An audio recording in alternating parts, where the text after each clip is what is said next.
Isa na namang madilim na insidente sa Navy ng Russia ang tiyak na ikakagulat ni Vladimir Putin dahil napasok at matagumpay na namang tinamaan ng Sea Drone ng Ukraine ang ilan nitong mga barkong pandigma.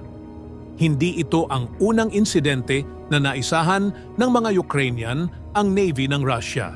Ngunit ito ang unang pagkakataon na pinasok ng mga drone ng Ukraine ang mga warship ng Russia sa Caspian Sea. Pag-uusapan natin kung paano ito nagawa ng mga Ukrainian. At malalaman din natin mamaya kung paano binago ng mga Sea Drone ng Ukraine ang digmaan sa karagatan. Noong ika-6 ng Nobyembre 2024, isang ulat ang inilabas ng Newsweek kung saan inatake ng mga Sea Drone ng Ukraine ang mga barkong pandigma ng Russian Navy. Naganap ang pag-atake sa isang port ng Russia sa Caspian Sea na mayroong daan-daang milya ang layo mula sa teritoryo ng Ukraine, kung saan talaga namang hindi ito inasahan ni Putin. Ayon sa report, hindi bababa sa 2 frigate ang nasira sa nasabing pag-atake. Ang naturang mga barkong pandigma ay ang 2 frigate ng Gepard-class frigate ng Russian Navy na Dagestan at ang flagship ng Caspian Flotilla na may pangalang Tatarstan. Ayon sa Ukraine, walang kahirap-hirap na napasok ng kanilang mga Sea Drone ang daungan kung saan naroon ang mga barkong pandigma ng Russia. At maliban daw sa 2 frigate na kumpirmadong nasira, maaaring may iba pang mga warship ang natamaan ng drone. Ang daungan na ito ng Russian Navy na nakabase sa Kaspesk, Russia, na pumapaloob sa Caspian Sea, ay mayroong 1,000 milya ang layo mula sa hangganan o border ng Ukraine. Noong 2021, pinalawak ito ng Russia upang lagyan ng hindi bababa sa 50 mga barkong pandigma o yung tinatawag nilang Caspian Flotilla ships. Ngunit sa hindi inaasahan, walang itong nagawa sa iilang pirasong Sea Drone na pinakawala ng Ukraine. Sa kabila ng walang humpay na pag-atake ng Russia sa iba't ibang bahagi ng Ukraine gamit ang kanilang iba't ibang mga missile, hindi naman nasindak ang Ukraine, kung saan naging tuloy-tuloy pa rin ang kampanya nito na targetin ang bawat mahahalagang target sa loob mismo ng Russia, partikular ang mga barkong pandigma o iyong mga barko ng Russian Navy na nagdadala ng supply sa kanilang mga tropa. Mula pa noong 2022, naging matagumpay na ang Ukraine na labanan ang puwersa ng Russia sa iba't ibang bahagi ng kanilang bansa. Ngunit ang mas nakakagulat ay ang naging tagumpay nito laban sa makapangyarihang hukbong dagat ni Vladimir Putin na kung tawagin ay ang Black Sea Fleet. Noong salakayin ng puwersa ng Russia ang Ukraine, ilang mga eksperto at mga analyst ang nagsabi na hindi tatagal ang puwersa nito laban sa puwersa ni Putin.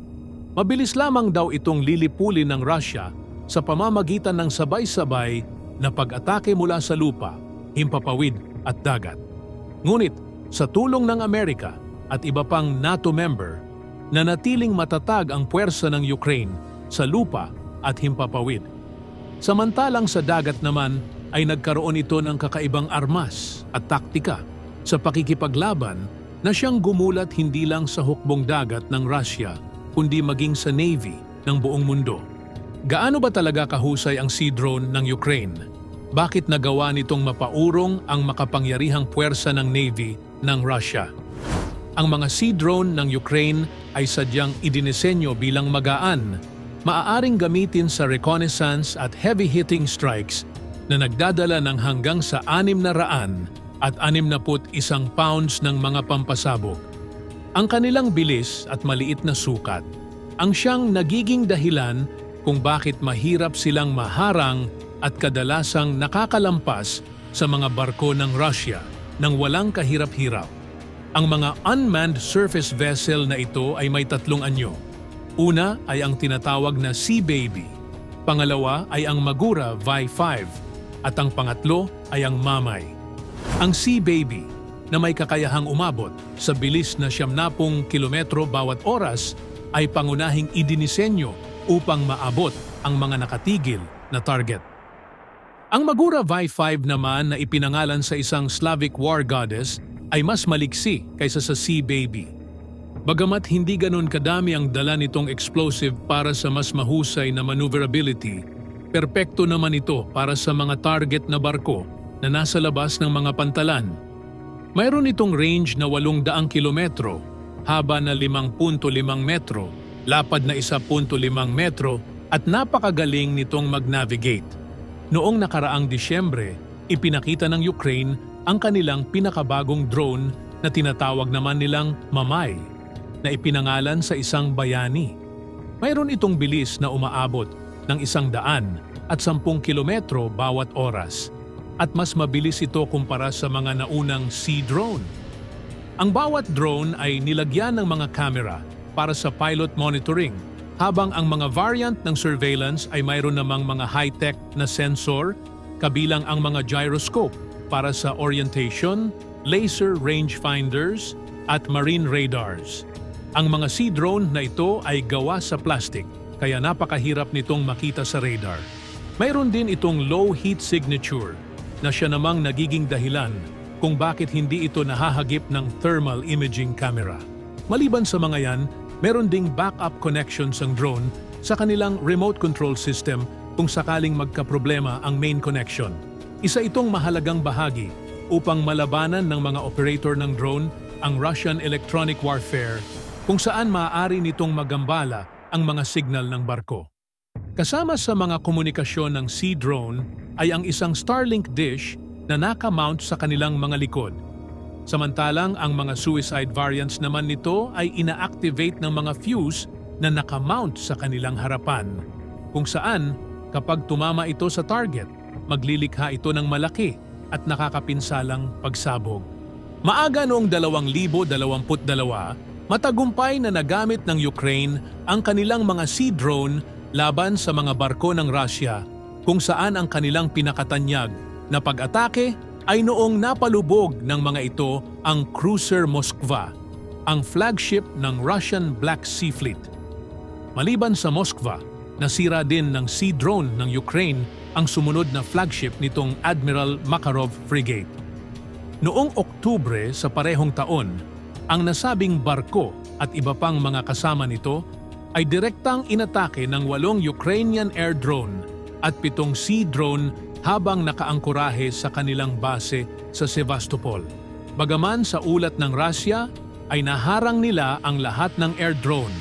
Ngunit isa sa mga sea drone ang matagumpay na tumama sa frigate na nagresulta ng pag-apoy ng barko at pagkasira ng radar system nito. Mayroong 3 pattern na sinusunod ang Ukraine bago umatake gamit ang kanilang mga sea drone. Una, kailangan sa gabi nila ito gagawin at dapat kulay itim ang kanilang drone upang hindi ito agad makita sa gitna ng dilim.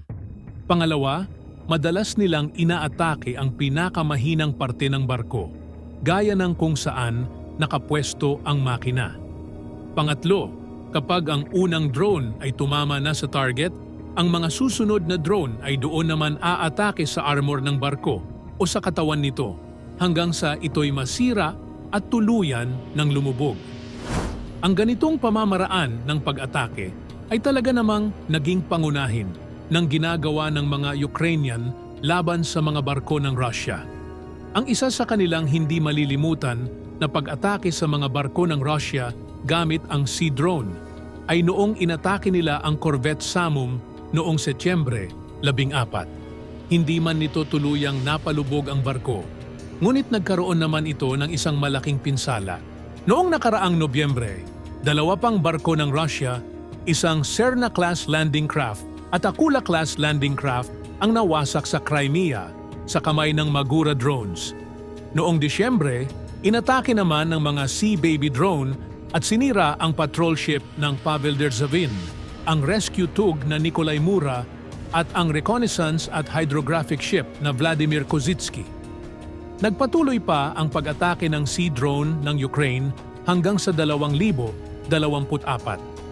Halimbawa, noong ika-31 ng Enero, sinalakay at talagang pinalubog ng mga Magura drone ang Tarantul 30 class missile corvette Ivanovets. kung saan hindi bababa sa 3 sa mga drone ang tumama sa barko.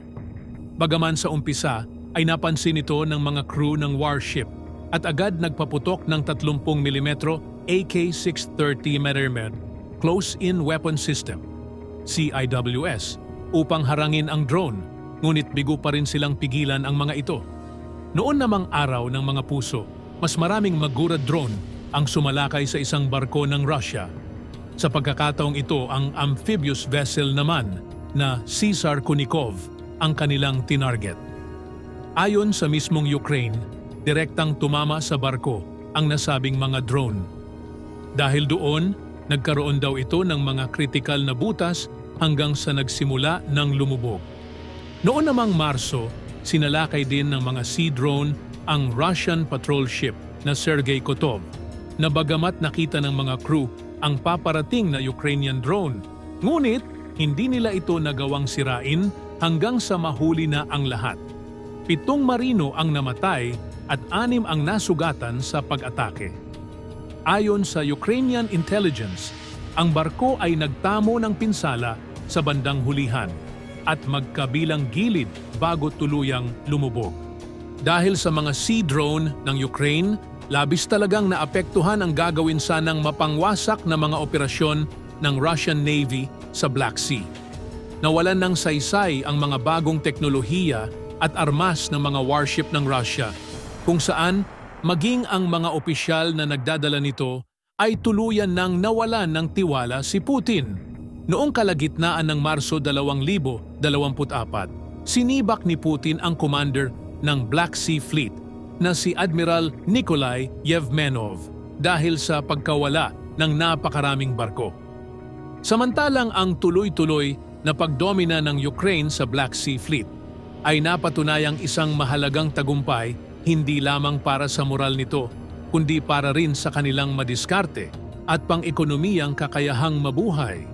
Dahil sa mga sea drone, nasira din ng Ukraine ang mga maritime supply lines ng Russia.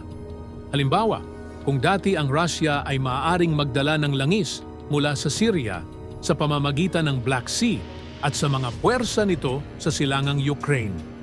Ngunit dahil sa tagumpay ng mga pag-atake ng sea drone ng Ukraine sa kanilang mga barko, ngayon ang linya ng supply ay mas mahaba na dahil ang mga barkong maglalakbay ay doon nadadaan sa Mediterranean, patungo sa baybayin ng Atlantiko sa pamamagitan ng North Sea hanggang sa Baltic, papuntang St. Petersburg. Bilang resulta, nagiging mas malayong biyahe at mas magastos ang magdala ng mga supply sa tropa ng Russia. Nagkakaroon pa ito ng mapaghamong problema sa kanilang logistic at nagpapabagal sa kanilang pagsasagawa ng isang mabilisang mga operasyon. Sa tinatawag na moral at psychological front, ang tagumpay ng Ukraine laban sa Russian Navy ay naganap sa isang tinatawag na critical time.